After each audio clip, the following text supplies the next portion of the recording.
Hello everyone, আজকে আরেকটা party makeup একদম গ্লসি এইচডি ফিনিশিং মেকআপ নিয়ে চলে এসেছি। আর দেখো, স্মোকি আয়ের উপরে জাস্ট গর্জিয়াস গর্জিয়াস গর্জিয়াস।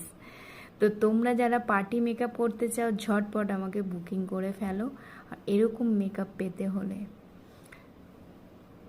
তো চলো এক এক করে দেখো। ফার্স্ট টাইমে আমি ইউজ করে নিয়েছি প্যাকের ময়শ্চারাইজার ওয়াটার বেসড, তারপরে প্রাইমার ইউজ করলাম কালার বারে, তারপরে আমি ইউজ করলাম ফাউন্ডেশন, তারপরে কম্প্যাক্ট।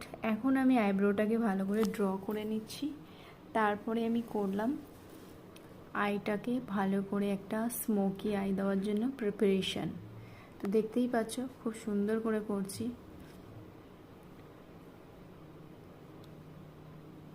চলো ভালো করে আজকের আই মেকআপটা তোমাদের সাথে শেয়ার করব। তোমাদেরকে আমি এই মেকআপটা খুব ভালো করে একদম নর্মাল ক্যামেরাতে দেখাচ্ছি, আর মেকআপটা জাস্ট অসাধারণ হয়েছিল, তাও তোমাদের সাথে শেয়ার করলাম। তারপর আমি আইলাইনারটা লাগিয়ে নিচ্ছি। দেখো, আইলাইনার আমি এটা ইউজ করছি ল্যাকমির। আর আমি এখন ওয়াটার লাইনটাকেও ভালো করে কাজল দিয়ে খুব সুন্দর করে আমি ওটা অ্যাপ্লাই করেছি ওয়াটার লাইনে কাজল। তারপরে আমি ব্লাশ ইউজ করেছি আই ম্যাজিকের হাইলাইটার ইউজ করছি। আর এত সুন্দর একটা ফিনিশিং আসছে।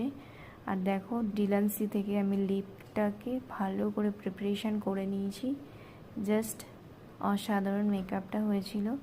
আর একদম আমার ফোনের ক্যামেরাটা, যে ক্যামেরাতে ভিডিওটা করা হয়েছে সেই ক্যামেরাটা একদমই ভালো ছিল না। দেন আমি তোমাদেরকে দেখাচ্ছি, দেখো। তো আজকে পার্টি মেকআপটা তোমাদের কেমন লেগেছে কমেন্ট করে বলো। আর এরকম নতুন নতুন মেকআপ দেখতে হলে আমার চ্যানেলে চোখ রাখো। তো কেমন হয়েছে মেকআপটা তোমরা বলো। একদম এইচডি ফিনিশিং ওয়াটারপ্রুফ মেকআপ ছিল এটা। আর মেকআপটা জাস্ট স্টে অনেকক্ষণ করেছিল। আমি ভিডিও বানালাম অনেকক্ষণ ধরে, তারপরে অনেকক্ষণ ধরে ভিডিও বানানো হয়েছিল। আর মেকআপটা যতক্ষণ রাখতে চাইছিলাম, কিন্তু তারপরে আমি অনেকক্ষণ রেখে ওটা তুলে দিয়েছি। কিন্তু এটা তোমরা 24 ঘন্টা রাখতে পারবে, একদম কোনো রকম প্রবলেম হবে না। তো কেমন হয়েছে বলো। তোমরা যেরকমটা চাইবে ঠিক সেরকম মেকআপ পাবে। তো আমাকে ঝটপট বুক করে ফেলো পার্টি মেকআপের জন্য।